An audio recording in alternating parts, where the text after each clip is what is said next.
Justice delayed is justice denied, and for years, justice moved at a snail's pace in the Eastern Caribbean, denying swift justice to thousands every year. This week, courts in the Eastern Caribbean begin moves to an E-Litigation Portal Criminal Module, finally freeing both court officers and those seeking justice from the courts from the tyranny of slow-moving paperwork. In his address at the launch of the program, Acting Chief Justice of the Eastern Caribbean Supreme Court, Michel, delved into the issues, limitations, and stresses of the old way of doing things. Management of high volumes of paper created similar problems, serious problems that is, with storage space for court documents, which was exacerbated by our already limited infrastructural resources. The Acting Chief Justice expounded on the problems and dangers of mountains of paperwork. The manual handling of documents left room for errors and delays in the court office. Misfiled documents, missing pages, and the physical wear and tear of paper further complicated the process.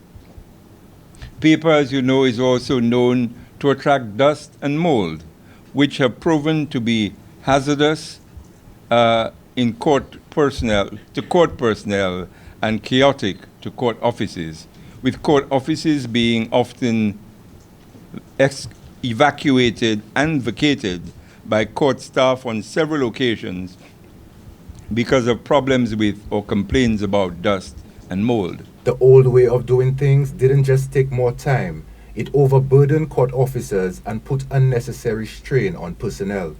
The need for judicial officers to transport documents to and from the court added another layer of complexity, sometimes hindering the timely resolution of cases and sometimes just proving to be extremely inconvenient.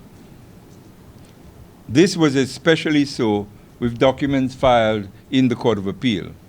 At least 6 copies of each document had to be filed in every appeal case, and the 3 judges hearing a matter filed in the Court of Appeal had to carry all of these documents from the court's head office in Saint Lucia to the country where the matter was to be heard. According to the Chief Justice, the old pen and paper way of doing things also cost more money.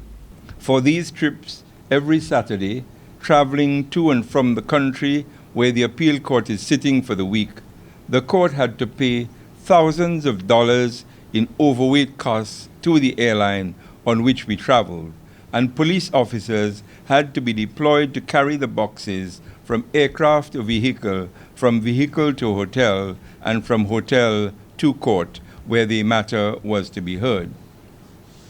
So unseemly did this appear to be at times, especially in territories like the British Virgin Islands, where there were sometimes several boxes for each case. Having been the norm, the Acting Chief Justice confirmed the need for a more efficient process. These were the norms which all of us, whether on the bench or at the bar, associated with the practice of law in the Eastern Caribbean. This, as I indicated, we had become accustomed to prior to the introduction of the E-Litigation Portal. Of course, in the digital age, the courts could no longer linger in the outdated modes of doing business, and we simply had to fall in line or be left behind. For Choice News Now, I am Direct Lionel.